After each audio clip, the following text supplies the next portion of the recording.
La verdad es que la cantidad de detalles que se conocieron en esta audiencia son realmente terribles, son escabrosos.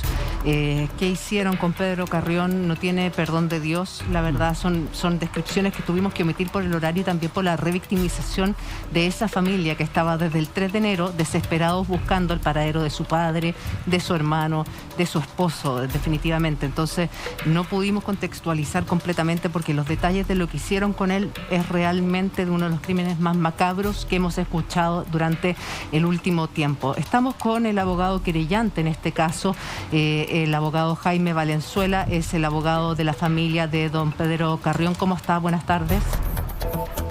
¿Cómo está, Julia? Muy buenas tardes. Buenas tardes, Pablo. Hola, abogado, buenas tardes. La verdad es que poco a poco comenzamos a saber más antecedentes, algunos realmente espeluznantes, de qué fue lo que pasó ese 3 de enero con el empresario Pedro Carrión.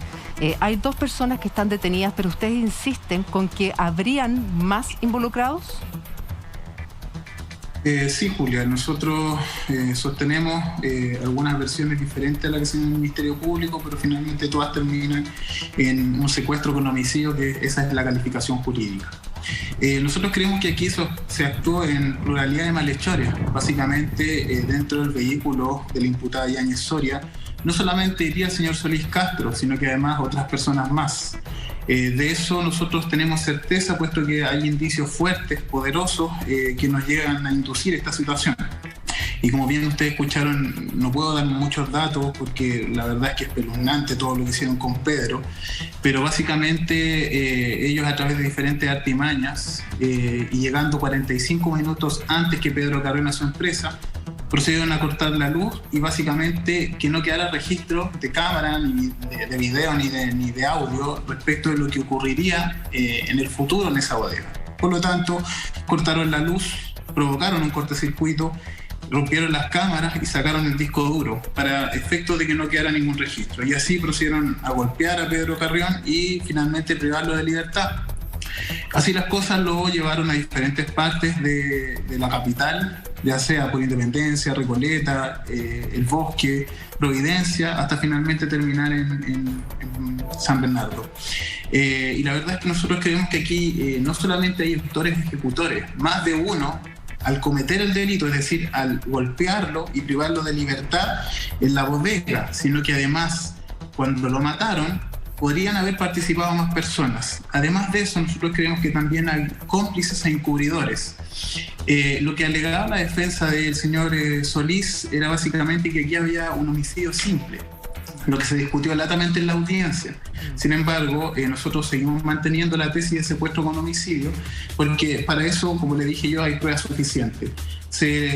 No sé si ustedes pudieron acceder a alguno de los audios que envió Pedro Carrión a diferentes personas de su familia. Él fue sacado de la empresa, de su empresa, ubicada en la comuna de Recoleta, a eso de las 10:48 y estuvo mandando mensajes de voz, al parecer drogado, con una voz muy extraña, soñolienta, a diferentes familiares hasta las 1:06 de la tarde, cuando finalmente ya el teléfono de Pedro Carrión ya no registra ninguna entrada de mensajes. Perdone que lo interrumpa, pero los mensajes que envió don Pedro Carrión eran de voz, no de texto, porque me da la impresión de haber escuchado al hijo en alguna oportunidad hablar de que su papá había mandado mensajes escritos por WhatsApp, que él no acostumbraba porque siempre lo hacía por voz. Sí. O sea, ustedes además saben que desde las 10:40 hasta la 1, mientras según las triangulaciones de las antenas estaba dando vuelta, él estaba enviando estos mensajes de voz entonces. Así es, él envió los mensajes de voz, por lo tanto tenemos certeza aquí que hay secuestro y posteriormente homicidio, claro, porque él mandó mensajes de voz. Posteriormente lo que hace Yáñez Soria es mandar mensajes de texto con el objeto de realizar una coartada, una especie de coartada, de artimaña, para poder desviar la responsabilidad y finalmente hacer creer que Pedro Carrión desaparece pero no por la acción de aquella persona, es decir, del imputado. Claro, la diferencia Entonces nosotros ahí, en la tenemos tesis que ustedes, la diferencia en la tesis que ustedes manejan como querellantes con la que expuso efectivamente el imputado Solís es que el asesinato habría sido ahí mismo, en la bodega, de inmediato, no habría existido este secuestro o el empresario no habría estado con vida cuando estuvieron dando esta serie de sector dando vueltas por Santiago hasta que terminan en San Bernardo. Sí, lo que pasa es que no sé si pudiera, y de hecho no creo que pueda dar detalles respecto de lo escabroso de la situación, pero ellos intentaron darle muerte en el acto y no pudieron.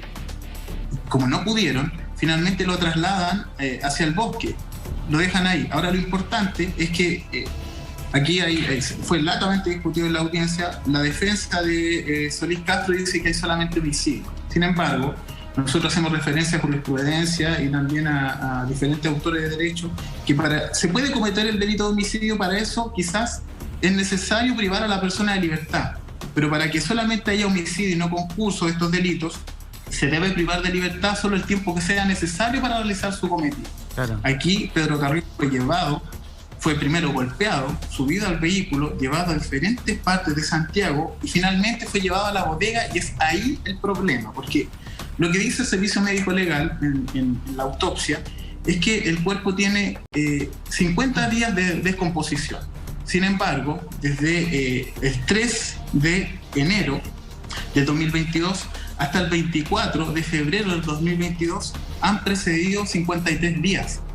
Básicamente Pedro Carrión estuvo secuestrado 1 o 2 días y posteriormente se le dio la muerte. Y de una manera horripilante, detalles que yo no puedo... Se pueden repetir, de verdad. Pero la imaginación queda corta. O sea, eso es de una perversidad siniestra. Terrible.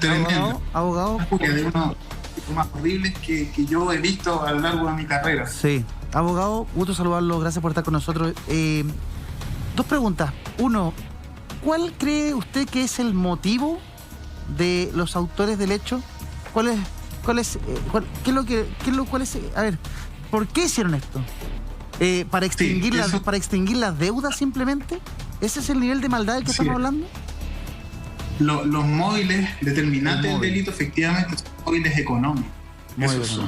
Y no por una deuda de 30 millones de pesos del señor Solís Yáñez le debía mucho más dinero, pero a nosotros igualmente nos parece extraño porque Pedro Carrión le debía 70 millones de pesos y, como dijo Nicole, ustedes lo pudieron ver, él le pasó más mercadería para que siguiera vendiendo. Entonces, aquí hay detalles que tienen que investigarse. Nosotros como querellantes hemos contratado la pericia de peritos particulares para que pudiéramos realizar una investigación colaborativa con el Ministerio Público y así llegar a la verdad real lo más posible.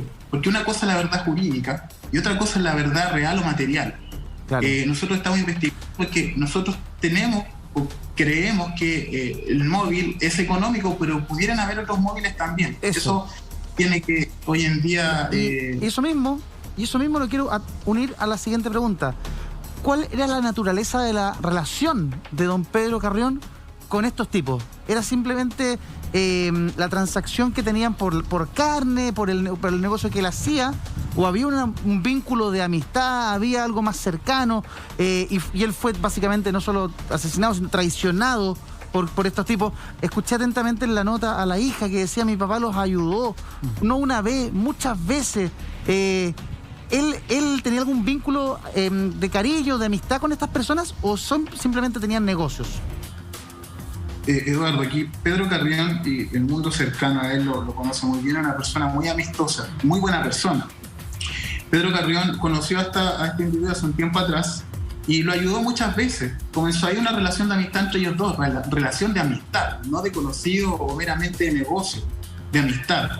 De tal manera que Pedro Carrión le prestaba los frigoríficos a Yáñez Soria para efectos de poder entrar a su local con una llave propia, que el mismo Pedro Carrión le pasa a Yáñez Soria, para que pudiera congelar sus carnes en los frigoríficos que tenía Pedro Carrión, que eran bastante grandes. Entonces ese era el nivel de confianza que se tenía.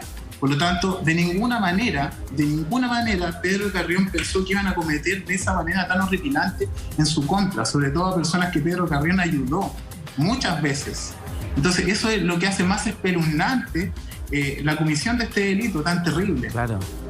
Estamos aquí con Carlos Gutiérrez. Carlos, ¿qué análisis puedes hacer tú toda vez que aparecen estos detalles que, claro, no se pueden mencionar al aire porque son de verdad macabros. Pero sí, don Jaime nos entrega varios antecedentes que son bien reveladores. Sí, primero que todo enviar un saludo a la familia y a Jaime también, que hemos tenido contacto durante estos días. Es un caso muy, muy complejo. Yo creo que podríamos, dentro de la historia policial chilena, compararlo a lo mejor con el caso Hans Pozo, para que la gente se pueda imaginar en sus casas lo que lamentablemente ocurrió. Sí es bueno y ahora las instituciones están funcionando y hay que esperar para hacer las segundas evaluaciones, tal como lo hemos conversado antes.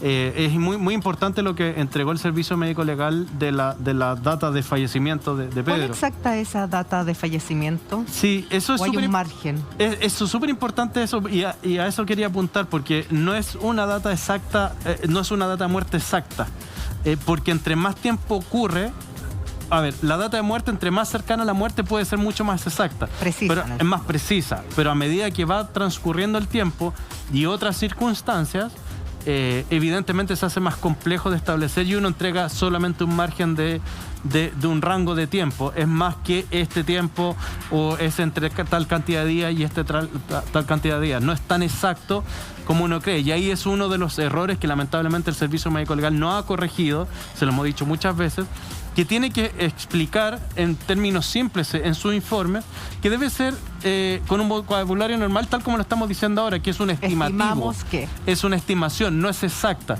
Y no es primera vez que pasa esta situación, lo hemos visto en otros casos, el caso Tomasito, que fue gran y causó gran revuelo.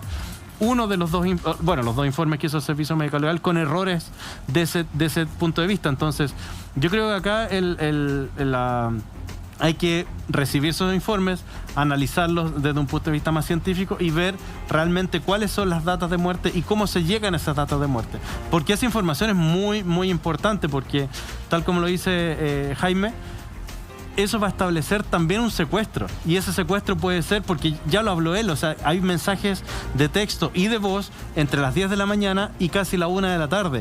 Evidentemente está retenido una persona, y en este caso Pedro, contra su voluntad, eso está claro. Entonces no sé cómo la defensa puede decir algo contrario. Y esos mensajes, Jaime, que él manda, los últimos mensajes de voz que el empresario manda, ¿era para que su familia no se preocupara? ¿O para que se le perdonara la deuda a esta gente? ¿O reconocía que había recibido estos 30 millones de pesos que tanto se habló? ¿En qué contexto él le manda estos audios a sus familiares? El contexto es, Pedro Carrión le dice o le señala a su sobrina mediante un mensaje de voz, le pregunta primero cuánto dinero le quedaba en las cuentas. No sabemos qué pasó ahí, qué le habrán exigido los secuestradores y posterior homicidas, pero le pregunta a su sobrina cuánto dinero le quedaban en las cuentas y posteriormente le dice, ahí te voy abusando, te voy avisando. Básicamente mandó una señal potente de que él estaba siendo en este momento abusado físicamente. Claro. Entonces, en ese contexto es que se envían los mensajes de voz y con una voz extraña. Los que conocemos a Pedro Carrión sabemos que él no habla así. Una voz, al parecer, se encontraba drogado o sometido a una presión tremenda, malherido, pero algo extraño tenía en ese momento y evidentemente estaba perturbado psicológicamente, pero al parecer tenía droga en su cuerpo. Abogado, usted conocía a Pedro Carrión hace muchos años, ¿no? Sí, yo lo conozco a Pedro Carrión por el juicio de su hijo, Camilo Carrión, que también fue asesinado el año 2019. Perdón, ese antecedente es nuevo para mí. ¿En qué contexto eso sucede? Eso es un contexto del año 2019, en 28 de marzo del año 2019, en circunstancias que Camilo Carrión conducía un vehículo motorizado. Es interceptado por dos vehículos. Es que no puedo dar mucho detalle de esa causa. Porque está abierta todavía. Persona muy que es Byron Fire. Ok. Entonces, no interpongamos en el camino de la justicia. No interrumpamos ese proceso, pero qué bueno que lo aclara. Eduardo, ya está zanjado. Eso ya está zanjado. Lo que pasa es que no quisiera hablar un poquito más allá, pero los homicidas de Camilo Carrión fueron condenados, los dos condenados. Perfecto. Pedro Carrión luchó mucho por esa causa. De hecho, hizo protestas. fue a hablar con la fiscal de algunas diligencias que sabían que habían que realizar. Finalmente nosotros en una reapertura ganamos una reconstitución de escena y pudimos finalmente con esos antecedentes condenar a los criminales del homicidio de Camilo Carrión, su hijo. Y él con mucha pena en su corazón y además tenía depresión por ese hecho, finalmente termina falleciendo. Pobre familia. Le planteo una pregunta, no me la responda, pero porque le va a dar el pase a Nacho, pero ¿Pedro Carrión sospechaba o percibía que él estaba en riesgo con los socios que tenía, con la gente con la que hacía negocios? ¿Él consideraba que esas personas con las que hacía negocios eran peligrosas, que podían atentar contra su vida? Se lo planteo y denme un segundo porque Ignacio Oliva tiene antecedentes nuevos de este caso respecto de un teléfono celular, Nacho. Así es, Edu. Estaba escuchando atentamente sobre el análisis que estaban realizando sobre este caso, pero me tocó escuchar la audiencia de formalización sobre este segundo imputado, porque recordemos que había uno que ya estaba en prisión preventiva, pero que estaba imputado por el delito de secuestro hasta el momento. Recordemos que cuando se realizó la formalización de esa persona, aún no se encontraba el cuerpo de Pedro Carrión, pero nace la figura de este segundo imputado, de este denominado Pablo Solís, quien es un trabajador de esta persona, de este otro compañero, de este ex empresario de Pedro Carrión, el que finalmente lo mandó a asesinar o que lo mata. Esta persona es un trabajador de cerca de 55 años y llegan a él por una investigación que realiza la PDI bastante minuciosa. Al momento en que se realizan las triangulaciones de los teléfonos celulares de tanto de la víctima como también del imputado, había un tercer teléfono celular que hasta ese momento la PDI no tenía antecedentes de quién era. Y empiezan a investigar, empiezan a triangular las llamadas, empiezan a identificar miles de datos, más de miles de millones de datos de teléfonos celulares, y llegan a un número y también a una cuenta y a alguien que sería poseedor de ese teléfono celular. Llegan hacia esa persona, entrevistan a esa persona y les comenta que ese teléfono habría sido vendido hace un par de meses atrás, específicamente para Año Nuevo, a esta persona denominada el electricista, que sería este trabajador de este hombre de apellido Yáñez, finalmente quien trabajan juntos sobre esta situación y llegan hasta este individuo y finalmente logran detenerlo, y él declara, rehúsa su derecho de guardar silencio y entrega la información a la PDI de cómo ocurrió esta información y también de dónde estaba el cuerpo enterrado, y ahí es donde la PDI logra llegar hasta la comuna de Quinteros, en la región de Valparaíso, y finalmente ya ir cerrando esta historia policial lamentable y bastante dramática y terrible para una familia, porque hasta esa instancia de la etapa investigativa aún no se podía hallar con el cuerpo de este empresario. Es por eso que de ahí poco a poco, y con este trabajo muy importante que realizó la PDI sobre estas triangulaciones de los teléfonos celulares y de lograr identificar de quién era este tercer número o este tercer teléfono que estaba en estos movimientos que realizaban, porque la PDI logró identificar que tanto en Recoleta que en la comuna del Bosque habían 3 teléfonos celulares, 2 de ellos totalmente identificados, el de la víctima y también el del primer detenido, y después se logra identificar a esta tercera persona, a este segundo imputado finalmente, que logra declarar y logra entregar información importante para esta investigación. ¿Y el teléfono celular de don Pedro Carrión se encontró? Tengo entendido, según la investigación, que el teléfono de Pedro Carrión se logra identificar en varios puntos. 1, en la comuna de Recoleta. 2, en el sector de la comuna del Bosque, donde es interceptado, donde finalmente se le da muerte a esta persona, pero es información que también se logra identificar. Otro punto también importante que no quede en el tintero es el tema de los motivos que llevaron a Pedro Carrión a ir a Santiago en esa oportunidad. Uno de ellos era el tema de esta deuda que él tenía, que iba a cobrar, bien digo, hacia esta persona, y la segunda era un examen PCR que él se iba a realizar porque tenía una operación. Este examen fue a un laboratorio y se logra identificar lo que son las vestimentas que usó ese día, y por ende al momento de encontrar el cuerpo también se le logra encontrar esa misma ropa. Por ende también es un punto importante donde la PDI y la Fiscalía logran ir, entre comillas, atando cabos, ir realizando alguna arista y un camino investigativo de cómo ocurrieron los hechos en esa jornada. Gracias, Nacho. Juan Pablo, este antecedente que aporta Ignacio respecto del teléfono, 1, y 2, respecto del contexto en cómo se da la reunión de los agresores y de Pedro Carrión también es llamativo porque él no venía a juntarse particularmente con ellos, sino que venía a un tema de salud. Y a partir de eso los agresores lo llevan a la bodega o lo atraen a la bodega. Con la promesa de pagarle los 30 millones. Exacto. Claro, va engañado en definitiva la bodega. Estamos en un contexto que es muy preliminar, a diferencia del caso que vimos anteriormente, que ya estamos en el juicio oral. Acá solamente se discutió, y a propósito de eso es importante señalarlo, en la audiencia de control de detención y formalización de esta persona se discute el tipo de delito. Por ello, ellos apuntan que un homicidio de carácter simple, porque la pena es mucho menor que en este caso el secuestro, que obviamente seguido de muerte. ¿De cuánto estamos hablando de las penas? Calificado. Las penas de 40 uno y otro. años. 40 años para el calificado. Calificado. ¿Y En el cambio, el simple? homicidio simple puede ir de 5 años y un día, 10 años, y dependiendo ahí de las atenuantes que ellos tengan, bajar obviamente. Pero ¿por qué es importante? Porque al momento de discutir la prisión preventiva, la cautelar, es la pena asignada al delito, en abstracto. Y es decir, si estoy apuntando en este caso al secuestro, seguido homicidio, son 40 años y eso es determinante para el tribunal al momento de otorgar y conceder la prisión preventiva en De este caso hecho, imputado. ambos imputados quedaron en prisión preventiva, según entiendo, Jaime. Así es.